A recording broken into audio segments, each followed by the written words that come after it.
ভাবে উঁচু কইরা ডাক দিছে সন্তানের নাম ধরিয়া, বাবা আমি তোর মা, একটু পাহাড়ের নিচে নেমে আয়, একটা নজর দেখবো, কলিজাটা ঠান্ডা করব, তারপরে বাসায় যাব। হাদিসে পাকে নবী বলেন, ওই মা এমন সময় সন্তানের ডাক দিছেন, সন্তান তখন নামাজে দাঁড়ানো। সন্তান চিন্তায় পড়ে গেল, মা যে আমারে ডাক দিল, এখন কি আমি মায়ের ডাকে সাড়া দিব নাকি আল্লাহর মোহাব্বতে নামাজে দাঁড়ায় থাকবো? চিন্তা ভাবনা করিয়া যুবক নামাজে দাঁড়াইলো, মনে সিদ্ধান্ত নিল আল্লাহর মোহাব্বতের মজার ইবাদত ছাড়বো না, মায়ের ডাকেও সাড়া দিব না। মা একবার ডাকছে, দুইবার তিনবার ডাকিয়া সন্তান যখন সাড়া দেয় না, মা হালকা অন্তরে কষ্ট নিয়া এবার বাড়ির দিকে রওনা ফিরিয়া যায়। মনে দুঃখ, বাবা তোরে দেখার জন্য আসছি, আমি কষ্ট করে আসছি, তুই আমার ডাকে সাড়া দিলি না, কষ্ট নিয়ে ফিরে গেলাম, আর আসবো না। সন্তান ইবাদতে দাঁড়ানো, মা নিয়ত করছে আর আসবো না। বাড়ি যাওয়ার পরে আবার অন্তরে আগুন জ্বলে উঠছে, সন্তানের যদি একটু দেখতে না পারি আমার মায়ের কলিজা ঠান্ডা হবে না।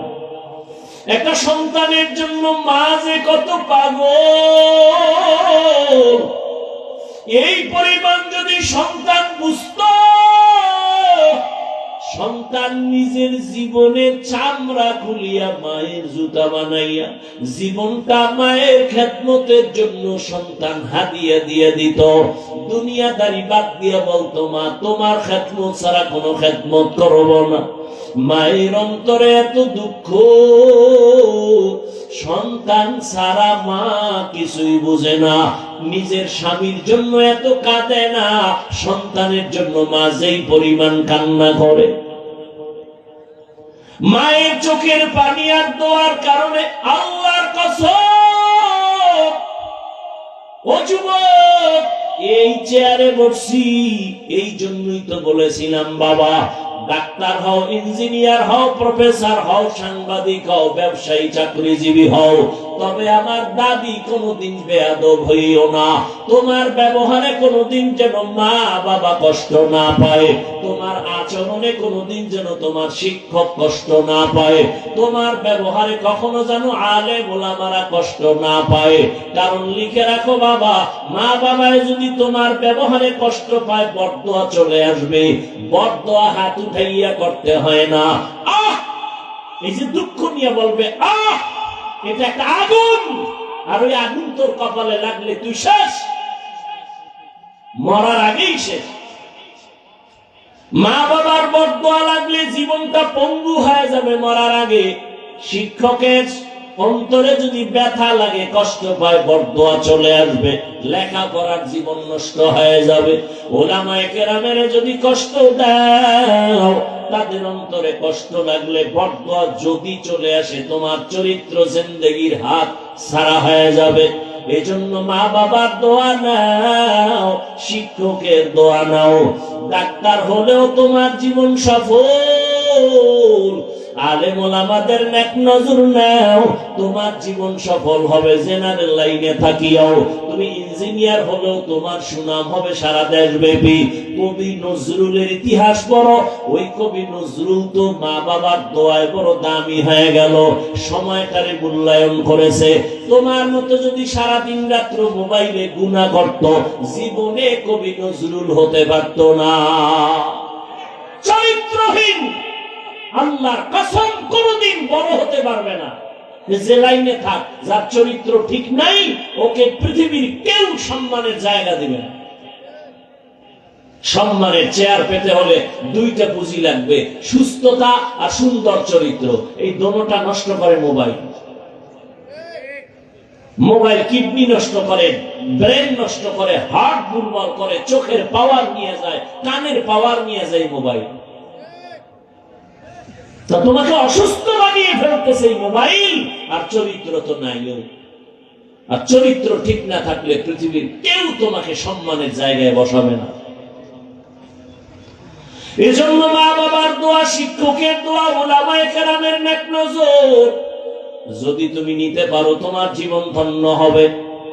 এবার একটু তুমি চোখ বুলাইয়া খেয়াল করো, তোমার মতো কত যুবক জীবনে কোনোদিন মাদ্রাসায় পড়ে নাই, চাকরি জীবনে কোনোদিন আলিফ বাতাও শিখে নাই, এমন যুবক জেনারেল লাইনে থাকিয়া তোমার মতো বান্দা স্কুলে পড়ে, কলেজে পড়ে, চাকরি করে, ব্যবসা করে, 5 বেলার নামাজ পড়ে নাই।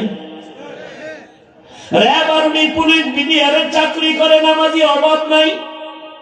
তুমি কেন পারবা না রে যুবক? তোমার মতো যুবক রাস্তায় গাড়ি চালায়, নামাজ ছাড়ে না, বলো বাবা তুমি কেন পারো না? তোমার মতো যুবক তাকায় দেখো ব্যবসা করে, নামাজি, তুমি কেন পারবা না? জানি না কার কপাল বড় খারাপ, কার বরদোয়া তোমার কপালে লাগছে তা জানা নাই। এখনো সময় আছে, তওবা করে নাও। মা বাবার দোয়া ছাড়া আল্লাহর কসম কোনোদিন সফলতা আসবে না। ওই মা আজকে ডাক দিয়া ফিরিয়ে গেল, সন্তানের পাইল না। বাড়ি যাইয়া বসার পর আবার মায়ের অন্তরে জ্বালা শুরু হয়ে গেল, সন্তানের না দেখলে অন্তর আমার শান্ত হবে না। মা আর কয়েকদিন পর আবার সিদ্ধান্ত নিল, আমার সন্তানটাকে গিয়ে আবার আমি পাহাড়ের নিচে গিয়া ডাক দিব। মরে গেছো তো, অন্তরের পরিবর্তন শুরু হয়ে গেছে। আরে ভাই, এটা গাঞ্জাখোরের নজরেও পাওয়ার আছে, আল্লাহর প্রিয় বান্দাদের নজরে পাওয়ার থাকবে না কেন? আপনারা দেখেন না মাঝে মাঝে আপনাদের এলাকায় ধানের জমিন, কদু গাছের জমিন, খেতে জুতা টানায়, জুতা টানায়নি মাঝে মাঝে? কেন? এটা বরকতের জিনিস, নমরুদের গালে লাগছে।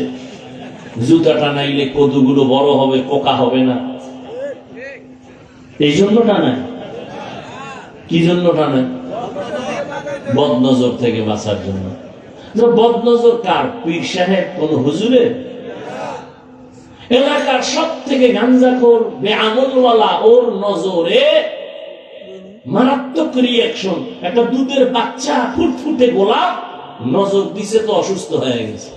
ডাক্তার কার কোন রোগ নাই, মুরব্বীরা কার বদনজর লাগছে, তাড়াতাড়ি পানি লাও, পানি পরা নাও, তেল পরা নাও, ঔষধে হবে না। এটা গাঞ্জাখোর বদনজর দিছে। গাভীর দুধ হয় 13 কেজি, এত দুধ গাভী, পরের দিন থেকে 3 কেজি ঠেইনাও বের করা যায় না, বদনজর লেগে গেছে। এটা গাঞ্জাখোরের নজরে যদি পাওয়ার থাকে, একজন তাহাজ্জুদওয়ালা, জিকির করেনওয়ালা, আল্লাহওয়ালার নজরে কেন পাওয়ার থাকবে না? আল্লাহওয়ালার নজর লাগছে তো যুবকের কলবের মধ্যে পাওয়ার পরিবর্তন শুরু হয়ে গেছে। এতদিন নামাজ পড়তে মজা লাগতো না, এখন নামাজ না পড়লে মজা লাগে না। কি যুবক বাবা, আমি কিন্তু খুব খেয়াল করি, আমি বলি নাই তুমি টুপি দাও, পীরের কাছে যাও, তাবলীগে যাও, বরং আমি বলবো তুমি স্কুলে পড়ো, আলহামদুলিল্লাহ, ছাড়িও না স্কুল, কলেজে পড়ো, চাকরি করো, ব্যবসা করো, কোনো বাধা নাই, পড়ো। ডাক্তার হও, ইঞ্জিনিয়ার হও, প্রফেসর হও, তবে দাবি আমার একটা, শেষ বেলা বলবো দাবিটা কি? স্কুলে পড়ো, ডাক্তার হও। আমি কলিজা দিয়া দোয়া করি, তুমি ডাক্তার হও, ইঞ্জিনিয়ার হও, প্রফেসর হও, সাংবাদিক হও, তবে একটা দাবি আমার থাকবে, ছোট্ট এক দাবি, আল্লাহ কবুল করেন শেষ সময় সেটা বলবো। যুবক, পরিবর্তন এসে গেছে, আল্লাহর ওলির নেক নজর লাগছে তো এখন নামাজ, নামাজ তো নামাজি, কেমন নামাজ? আজান হওয়া মাত্র আল্লাহর বান্দা মসজিদে আজানের আগেই হাজির হয়ে যায়। এক বেলার নামাজ, ওই বান্দার কোনো কাজা হয় না, কাজা হবে দূরের কথা, তাকবীরে উলাও তার ছুটে না। আল্লাহর বান্দা যুবক এতটাই ইবাদত করতে করতে আল্লাহর প্রিয় ইবাদতে মগ্ন হয়ে গেছেন। যুবক একদিন চিন্তা করে, আমি নামাজ পড়ি ঠিক, তবে আমি নামাজের পরে বাহির হইলি তো আমার একটু চোখের গুনাহ শুরু হয়ে যায়, বেগানার নজর লাগে, মানুষের পেরেশানি। এখান থেকে আমি বের হইয়া ভালো একটা নিরিবিলি জায়গা যদি পাইতাম, ওই জায়গায় গিয়া আমি আল্লাহর ইবাদতে শুধু দিন রাত কাটাইতাম, খানারও চিন্তা নাই, ঘুমানোরও চিন্তা নাই। ঘরের ভেতরে তার মা, বৃদ্ধা মা, আর কোন মহিলা নাই। ওই যুবক ভাবতেছি কোথায় যাইয়া নিরিবিলি আমি আল্লাহকে ডাকবো, কোলাহল মুক্ত হয়ে যাব, আমার যেন চোখের গুনাহ না হয়, আমার যেন জবানের কোনো গুনাহ না হয়। আমরা তো নামাজ পড়ি, বয়ান করি, কিন্তু প্যান্ডেল থেকে বের হইলেই তো গুনাহ শুরু হয়ে যাবে। জবানের গুনাহ, কানের গুনাহ, চোখের গুনাহ, অন্তরের গুনাহ। ওই যুবক ভাবতে ভাবতে ভাবতে হঠাৎ অন্তরের মধ্যে একটা জবাব এসে গেছে। বাড়ির দূরে একটি পাহাড় আছে, জঙ্গল। ওই পাহাড়ের চূড়ায় যাইয়া আমি আল্লাহর ইবাদতে কাটাবো, আর বাড়ি ঘরের চিন্তাও করব না। মানুষ একটা কাজে যখন ধ্যান দিয়ে করে তখন খানা দানার ফিকির থাকে না। ঠিক আল্লাহর মুহাব্বতের বান্দারা যখন ইবাদতে মশগুল হয়ে যায় তখন আর দুনিয়ার লাইনে কানেকশন থাকে না, খানা দানার ফিকির থাকে না। কেমন যেন ইবাদত করলি তার পেটের ক্ষুধা নিবারণ হয়ে যায়। ওই আল্লাহর বান্দা যুবক পাহাড়ের চূড়ায় গিয়ে ইবাদত করার নিয়ত করে মায়ের থেকে বিদায় নিয়ে চলে গেল পাহাড়ের চূড়ায়, জঙ্গলে। বৃদ্ধা মা, ঘরের মধ্যে কেউ নাই। আল্লাহর মুহাব্বত তার অন্তরে গালেব হয়ে গেছে। ও আমার কলিজার যুবক, এই জন্যই তো বলেছি তোমার হুজুর হওয়ার দরকার নাই, কারণ আমার দেশে হুজুরের অভাব নাই, মাদ্রাসারও অভাব নাই, মাদ্রাসায় ছাত্রেরও অভাব নাই, মাওলানারও অভাব নাই। আমার দেশে ডাক্তারের অভাব, ইঞ্জিনিয়ারের অভাব। তুমি একজন ডাক্তার হও, তবে আমার ছোট দাবি তুমি কোনদিন বেয়াদব হইও না রে বাবা। বলবা হাফিজ ভাই বেয়াদব হব না, তার ব্যাখ্যাটা কি? বেয়াদব না হওয়ার ব্যাখ্যা 3 জায়গায়। তুমি বেয়াদবি করবা না তো তোমার কপাল পুড়ে যাবে, মরার আগেই পুড়ে যাবে। জানি না তুমি দেখছো কিনা যুবক, আমি রাস্তায় চলি, মাঝে মাঝে দেখছি অনেক পাগল যুবক, পাগল ল্যাংটা, কিন্তু ইংলিশে কথা বলে, আরবিতে কথা বলে। দেখছো নি এরকম যুবক? ভাবলাম আরে পাগলায় কি আবার ইংলিশের উপরে কোচিং করলো? না, কখনো সে ইংলিশ শিখে নাই, বরং ভালো স্কুল বা মাদ্রাসার ছাত্র ছিল, বেয়াদবি করার কারণে রাস্তার পাগল হয়েছে। পাগল হইতে কি কোনো মেডিসিন লাগে? ব্রেনের একটা তার শেষ হয়ে গেলেই তো সে ওর পাগল। আর তার মা ঠিক আছে, সব আউলায় নাই, খালি একটু মদ পান কইরা এর মাথা নষ্ট। বউরে মা কয়, এই মদ পান করে কেউ জিকির করছে? হ্যাঁ, আমি বলি তো বাংলাদেশে কি আল্লাহর কৌশলের সামনে কেউ টিকতে পারে? ওই আল্লাহর বান্দা যুবক, আচ্ছা আপনাকে মনে হয় ক্ষুধা লাগছে বেশি? এই মিশা কথা, লাগছে তো হালকা পাতলা, তবে যেই ক্ষুধা, এই কি চানাচুর খাইলে কমবে? বাদাম খাইলে কমবে? ওয়াজের প্যান্ডেলে এগুলি তো আদব না। 2 ঘন্টা না খাইলে মরে যাবে। ওয়াজের প্যান্ডেলে এগুলো কেন? এটা বেচা কেনার মজলিস নাকি মিয়া? ওই যে বলছিলাম শুরুতে, থানায় আসামি নিয়ে বিদায় কাঁদে না, আর ওয়াজের প্যান্ডেলে আল্লাহ আল্লাহরা বয়ান করে, মানুষ হাউমাউ করে কাঁদে। ওরে মারলো কে? এটা তো সেই প্যান্ডেল, তামাশা কেন?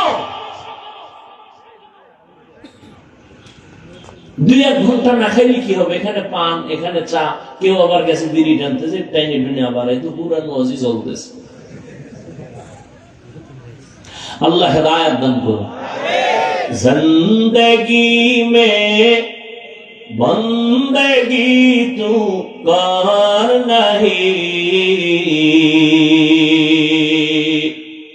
जिंदगी में बंदगी तू कर नहीं, जिंदगी बे बंदगी शर्मिंदा है, जिंदगी बे बंदगी शर्मिंदा है। दुनिया में हो दुनिया का तलबगार न हो, बाजार से गुजर हो खरीदार न हो। ये दुनिया एक मिसल कागज फूल है, ये दुनिया एक मिसल कागज फूल है, जिंदगी में बंदगी तू कर नहीं,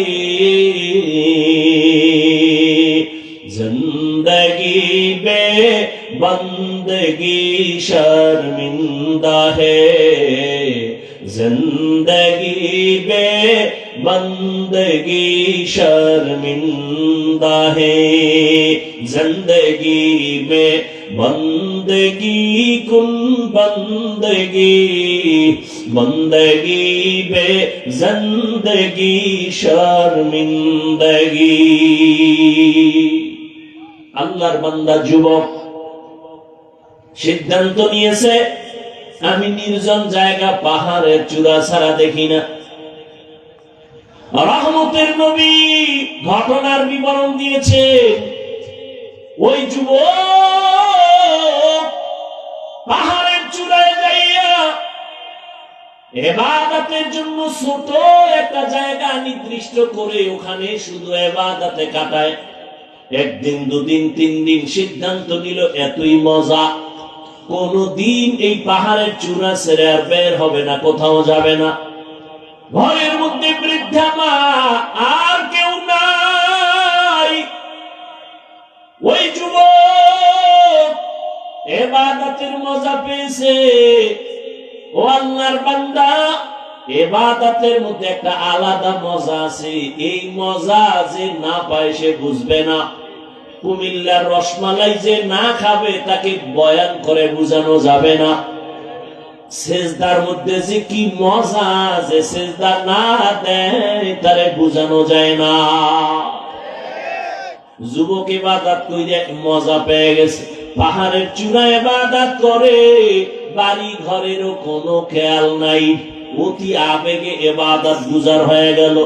এদিকে ঘরের মধ্যে বৃদ্ধা মা পাগলনির মতো হয়ে গেছে, আমার সন্তান আমার কাছে আসে না, ইবাদতের জন্য পাহাড়ে গেল, আমি মা কেমন যেন একটু পাগলনির মতো হয়ে গেলাম। সন্তানের চেহারাটা যদি দেখতে না পাই, আমি মায়ের কলিজাটা শান্ত করতে পারি না। একটা মা সন্তানের জন্য এতটা মায়া অন্তরে জমা নিয়ে চলে, দিন নাই রাত নাই মা একটা সন্তানের জন্য পেরেশানি হয়ে যায়। ঘর থেকে যখন বের হয়, আমি তো এখন বড়, আমার সংসার আছে, আমার স্ত্রী পরিবার আছে, আমি তো এখন বাংলাদেশে চলতে কোনো টেনশন লাগে না। এরপর মা ডেলি টেলিফোন করে, বাবা কোথায় আছো, খানা কখন খাইছো, কখন ঘুমাইছো, বাসায় গেছো নি, গোসল করছো নি, দেখছেন নি। এর নাম মা। এর নাম কি? সন্তান বড় হয়ে গেছে, কিন্তু মায়ের কাছে সন্তান এখনো শিশুর মতো।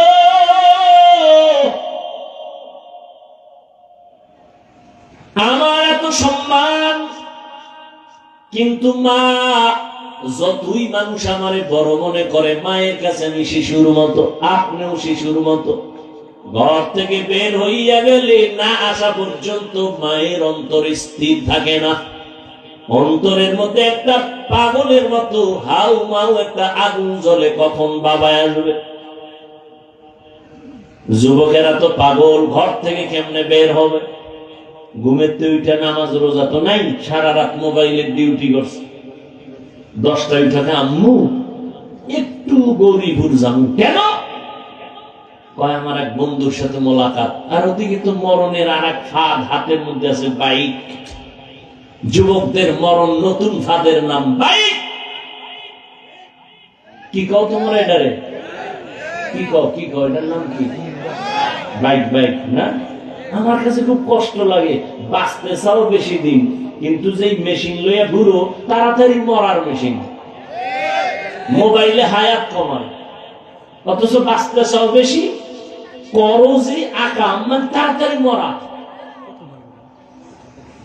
বাসায় যেয়ে গুগলে সার্চ দিও, টাচ মোবাইল দেখলে কি ভাবনা করিয়া সিদ্ধান্ত নিয়া এই বুড়া বয়সে আম্মা জান সন্তানকে দেখার জন্য ঘর থেকে বের হয়ে গেল। এমন টাইমে বের হয়েছে সূর্যটা উপরে উঠছে, রোদের তাপ বেড়ে গেছে। রহমতের নবী সাহাবায়ে কেরামদেরকে বয়ান করেন, ওই মা হেঁটে হেঁটে পাহাড়ের নিচে যাইয়া, সন্তান পাহাড়ের উপরে ইবাদতে নামাজে দাঁড়ানো, মা নিচে বইয়া কেমনে সন্তানের ডাক দিছেন। নবী তার হাত মোবারক দিয়া ইশারা দেয় ভাবে, সূর্যের আলো পড়ে, হাতটা কপালে লাগাইয়া মা এভাবে উঁচু কইরা ডাক দিছে সন্তানের নাম ধরিয়া, বাবা আমি তোর মা, একটু পাহাড়ের নিচে নেমে আয়, একটা নজর দেখবো, কলিজাটা ঠান্ডা করব, তারপরে বাসায় যাব। হাদিসে পাকে নবী বলেন, ওই মা এমন সময় সন্তানের ডাক দিছেন, সন্তান তখন নামাজে দাঁড়ানো। সন্তান চিন্তায় পড়ে গেল, মা যে আমারে ডাক দিল, এখন কি আমি মায়ের ডাকে সাড়া দিব, নাকি আল্লাহর মোহাব্বতে নামাজে দাঁড়ায় থাকবো? চিন্তা ভাবনা করিয়া যুবক নামাজে দাঁড়াইল, মনে সিদ্ধান্ত নিল আল্লাহর মোহাব্বতের মজার ইবাদত ছাড়বো না, মায়ের ডাকেও সাড়া দিব না।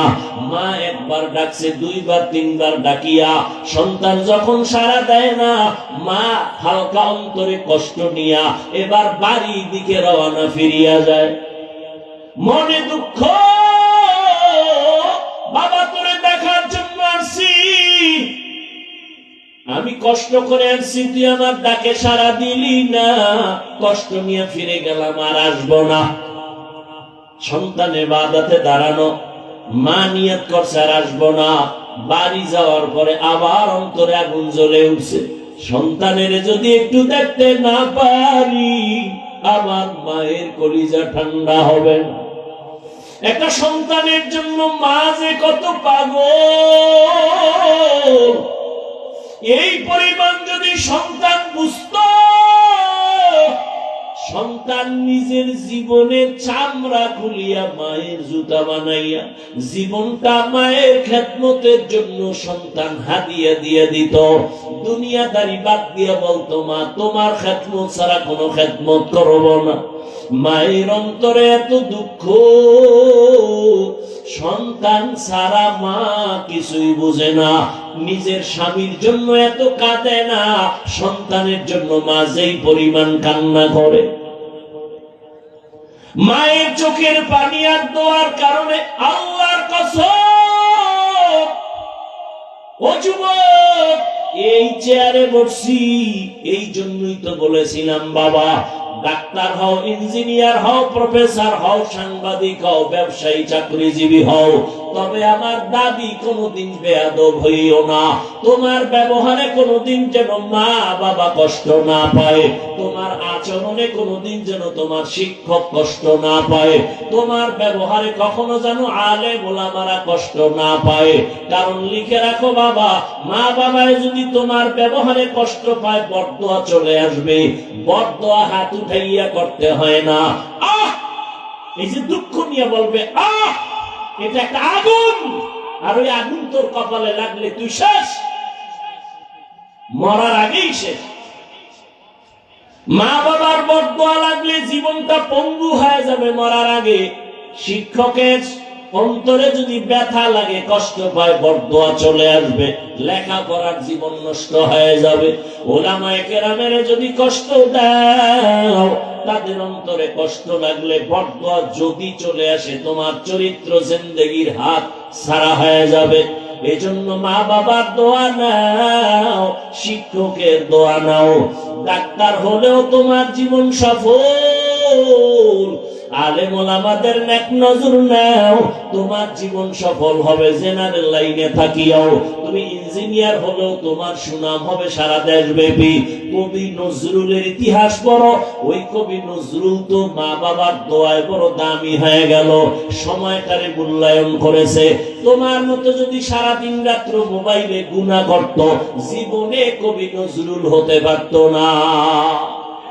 চরিত্রহীন আল্লাহর কসম কোনদিন বড় হতে পারবে না। যে লাইনে থাক, যার চরিত্র ঠিক নাই, ওকে পৃথিবীর কেউ সম্মানের জায়গা দিবে না। সম্মানের চেয়ার পেতে হলে দুইটা পুঁজি লাগবে, সুস্থতা আর সুন্দর চরিত্র। এই দোনোটা নষ্ট করে মোবাইল। মোবাইল কিডনি নষ্ট করে, ব্রেন নষ্ট করে, হার্ট দুর্বল করে, চোখের পাওয়ার নিয়ে যায়, কানের পাওয়ার নিয়ে যায় মোবাইল। তো তোমাকে অসুস্থ বানিয়ে ফেলতেছে এই মোবাইল, আর চরিত্র তো নাই। আর চরিত্র ঠিক না থাকলে পৃথিবীর কেউ তোমাকে সম্মানের জায়গায় বসাবে না। এজন্য মা বাবার দোয়া, শিক্ষকের দোয়া, উলামায়ে কেরামের নেক নজর যদি তুমি নিতে পারো, তোমার জীবন ধন্য হবে। এবার একটু তুমি চোখ বুলাইয়া খেয়াল করো, তোমার মতো কত যুবক জীবনে কোনোদিন মাদ্রাসায় পড়ে নাই, চাকরি জীবনে কোনোদিন আলিফ বা তাও শিখে নাই। এমন যুবক জেনারেল লাইনে থাকিয়া তোমার মতো বান্দা স্কুলে পড়ে, কলেজে পড়ে, চাকরি করে, ব্যবসা করে, 5 বেলার নামাজ পড়ে নাই।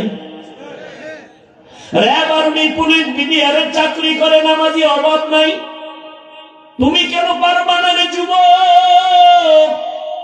তোমার মতো যুবক রাস্তায় গাড়ি চালায়, নামাজ ছাড়ে না, বলো বাবা তুমি কেন পারো না? তোমার মতো যুবক তাকায় দেখো ব্যবসা করে, নামাজি, তুমি কেন পারবা না? জানি না কার কপাল বড় খারাপ, কার বরদোয়া তোমার কপালে লাগছে তা জানা নাই। এখনো সময় আছে, তওবা করে নাও। মা বাবার দোয়া ছাড়া আল্লাহর কসম কোনোদিন সফলতা আসবে না। ওই মা আজকে ডাক দিয়া ফিরিয়া গেল, সন্তানের পাইল না। বাড়ি যাইয়া বসার পর আবার মায়ের অন্তরে জ্বালা শুরু হয়ে গেল, সন্তানের না দেখলে অন্তর আমার শান্ত হবে না। মা আর কয়েকদিন পর আবার সিদ্ধান্ত নিল, আমার সন্তানটাকে গিয়ে আবার আমি পাহাড়ের নিচে গিয়া ডাক দিব, মাকে আজ একটু দেখা দাও।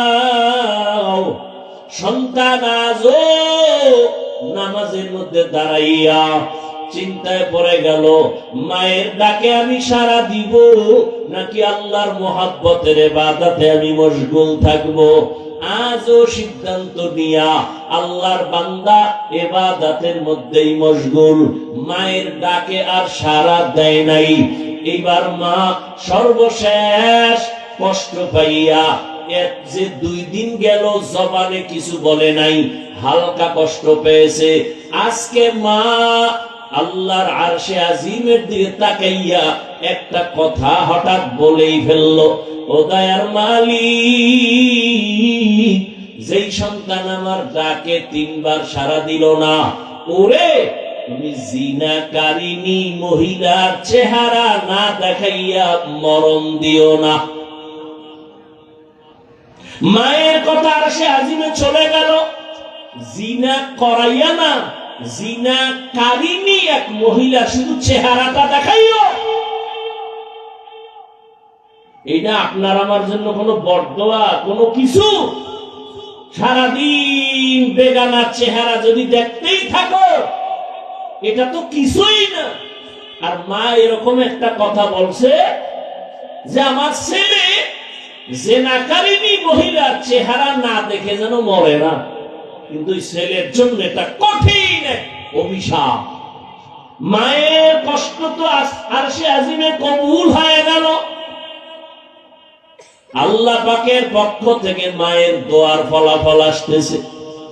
এলাকার মানুষগুলো সবাই আনন্দ করে, বলে আমাদের এলাকায় বুজুর্গ পাহাড়ের চূড়ায় ইবাদত করে, তার মতো ভালো বুজুর্গ কেউ নাই।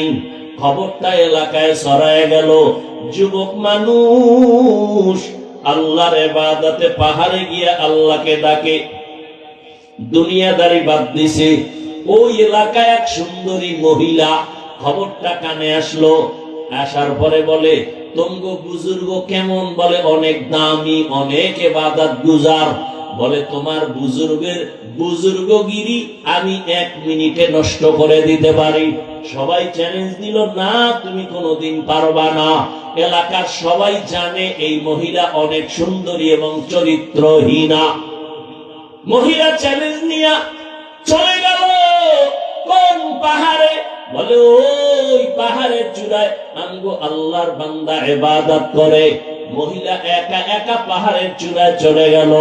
পাহাড়ের চূড়ায় গিয়া দেখে ছোট একটা ঝুপড়ির মধ্যে যুবক আল্লাহর বান্দা নামাজে দাঁড়ানো। মহিলা সামনে যাইয়া, রহমতের নবী হাদিসের মধ্যে ঘটনা বলেন, ওই মহিলা যাইয়া যত বড় অপকৌশল করার প্রয়োজন করে ফেললো, কিন্তু যুবকের নজরটা পর্যন্তই বেগানার দিকে নিতে পারে নাই। মহিলা এক পর্যায়ে ব্যর্থ হইয়া বের হয়ে চলে গেল নিচে নাইমা। এই পাহাড়ের পাশেই আবার একটা চেটিয়াল খোলা ময়দান, এক রাখাল বকরি চড়ায়। ওই হারামি গুনাহগার জেনাকারীন মহিলা চলে গিয়ে ওই রাখালের সাথে প্রেম নিবেদন করে ওর সাথে জিনা করলো। গর্ভের মধ্যে একটা বাচ্চা, অবৈধ বাচ্চা চলে আসলো। অবৈধ বাচ্চাটা এক পর্যায়ে যখন দুনিয়াতে আসলো, ওই বাচ্চাটারে কোলের মধ্যে নিয়া ওই জিনাকারিনী মহিলা এলাকায় ঘুরে ঘুরে কয়, তোদের পাহাড়ের চূড়ার বুজুর্গের কোনো ইবাদতের দাম নাই কেন? বলে তোদের বুজুর্গ আমার সাথে জিনা করেছে, এই যে তার বাচ্চা দেখো। মহিলা জিনা করছে ওই বুজুর্গের সাথে। কার সাথে? রাখালের সাথে। মহিলা এলাকায় ঘুরে ঘুরে বলে, তোমগ বুজুর্গ আমার সাথে জিনা করেছে, এই নাও তার বাচ্চা। এলাকার মানুষগুলো মাথা গরম হয়ে গেল। আমাদের বুজুর্গরা এত সুনাম, এত মোহাব্বত করি, সে এমন অন্যায় করবে মেনে নেওয়া যায় না। লোকজন রেডি হইয়া লাঠি ছোটা হাতে নিয়ে দৌড়ায়, পাহাড়ের চূড়ায় গিয়া তার খানকা ভেঙ্গে দিল। যখন একজনে তার শরীর টাচ করলো, দাঁড়ায় দাঁড়াও, আমার শরীর টাচ করছো কেন? বলে তোমার বুজুর্গগিরি মানি না। কেন? বলে তুমি বড় চরিত্রহীন। কেন? বলে আমাদের এলাকার সুন্দরী নারী, তার সাথে তুমি জিনা করেছো। ওই নারীর গর্ভে অবৈধ বাচ্চা, বাচ্চাটা এখন তার কোলে, তোমার জেনার কারণে সেই বাচ্চা আসছে। যুবক চোখের পানি ছেড়ে বলে, প্রমাণ কর। ওই মহিলা আমার সামনে দাঁড়াইয়া বলতে পারবে কিনা ওই বাচ্চা আমার? বলে হ্যাঁ পারবে। মহিলাকে নিয়ে আসো। মহিলা যদি বলতে পারে ওই বাচ্চা আমার, যে বিচার হয় মেনে নিব। আর যদি বলতে না পারে, তোমরা আর অপবাদ দিবা না, আগে চুপ থাকো, মহিলাকে আনার ব্যবস্থা করো। লোকজন সবাই চলে গেল। যাইয়া মহিলাকে ডাক দিয়ে কয়, তুমি যে আমগো বুজুর্গের বিরুদ্ধে অপবাদ দিলা, তার সামনে দাঁড়াইয়া বলতে পারবা কিনা এই বাচ্চা তার? বলে হ্যাঁ পারবো। বলে রেডি হও, আমরা বুজুর্গের কাছে যাব, চলো আগামীকাল রেডি হয়ে যাও। মহিলা রেডি হয়ে গেল, বুজুর্গের সামনে বলবে এই বাচ্চাটা আমার। ভাইরা আমার, একদিকে এত বড় ইবাদত করনেওয়ালা যুবক, অন্যদিকে মায়ের অন্তরের কষ্ট। আল্লাহর আদালত থেকে সব ফয়সালা চলে আসে। ওই এলাকার মানুষ আর মহিলা বাচ্চা নিয়ে পাহাড়ের নিচে গিয়া বসলো। বুজুর্গরে ডাক দিয়া আসো, নিচে নেমে আসো। মহিলা তোমার সামনে প্রমাণ করবে মায়ের বরদোয়াটা কি ছিল। জেনাকারিনীর চেহারা না দেখাইয়া মরণ দিও না। জেনা করবে মরবে এমনটা বলে নাই, জেনাকারিনী শুধু চেহারাটা দেখবে, এতে ওর জীবনের ইবাদত বরবাদ। এরে আমার পর্দার আড়ালের মা বোনেরা, ও যুবক, মানুষ তখন তোমার ইবাদতের প্রতি বাজে মন্তব্য করবে। যুবক নামাজ পড়িয়া কান্না করিয়া আল্লাহর কাছে দোয়া করিয়া এবার পাহাড়ের নিচে নেমে গেল। নিচে নাইমা দেখে ওই জিনাকারিনী মহিলা দুধের বাচ্চা নিয়ে দাঁড়ানো। এবার চেহারার দিকে তো নজর পড়ে গেল। মাও তো বলেছিল জিনাকারিনীর চেহারাটা না দেখা পর্যন্ত যেন ওর মরণ না হয়।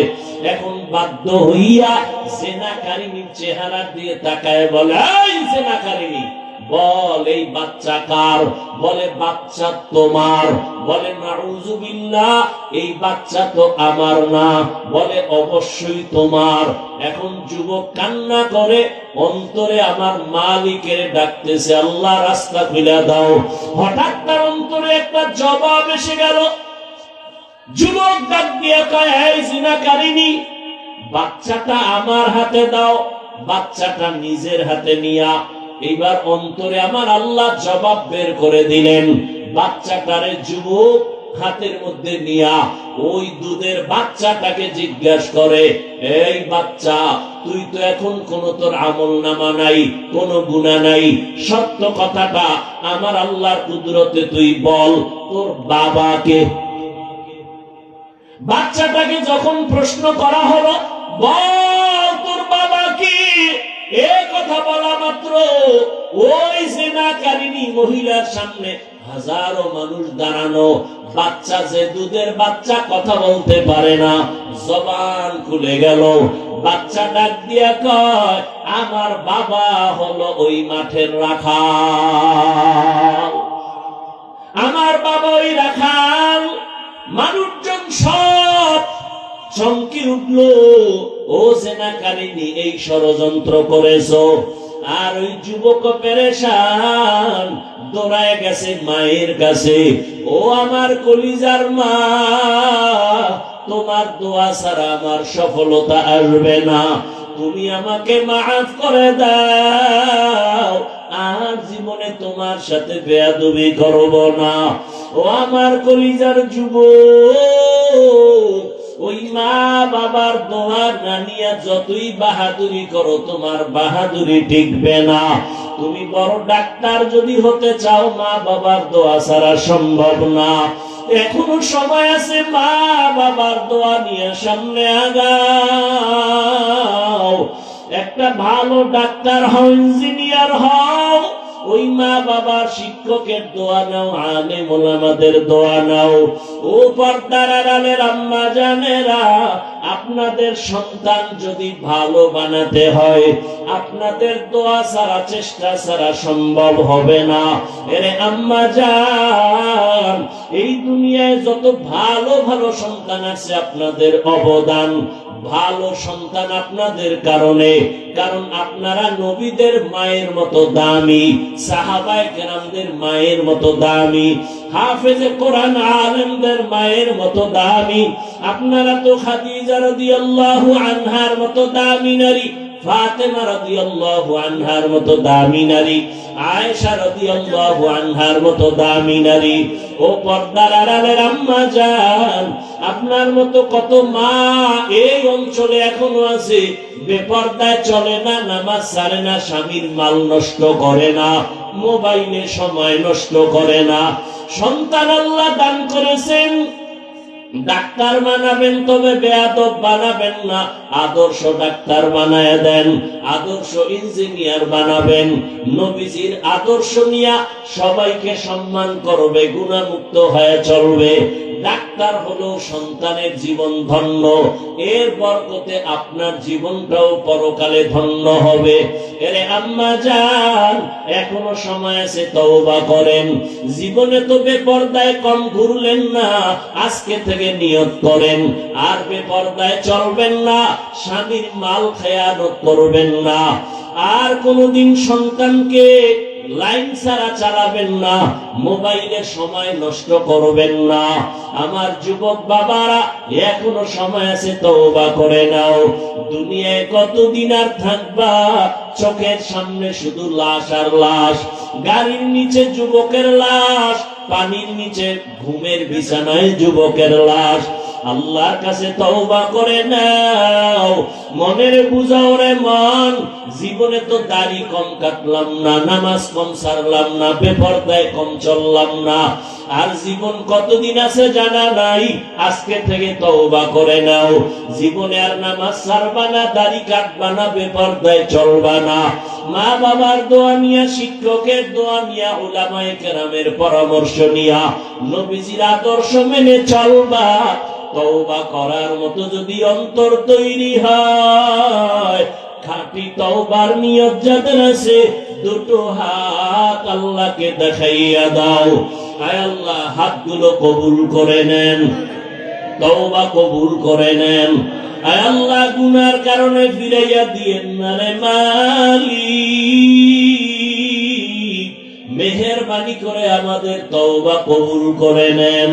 তওবার উপরে মজবুত হইয়া চলার মতো তৌফিক দান করেন, আমিন। আলহামদুলিল্লাহি রাব্বিল আলামিন, والصلاة والسلام على سيد الأنبياء والمرسلين وعلى آله وأصحابه أجمعين يا أرحم الراحمين يا أرحم الراحمين يا أرحم الراحمين رب ارحمهما كما ربياني صغيرا اللهم إنك عفو كريم تحب العفو فاعف عنا اللهم إنا نسألك رضاك والجنة ونعوذ بك من سخطك والنار উদয়ার মালিক, গুনাহের বোঝা নিয়ে আপনার দরওয়াজায় হাজির।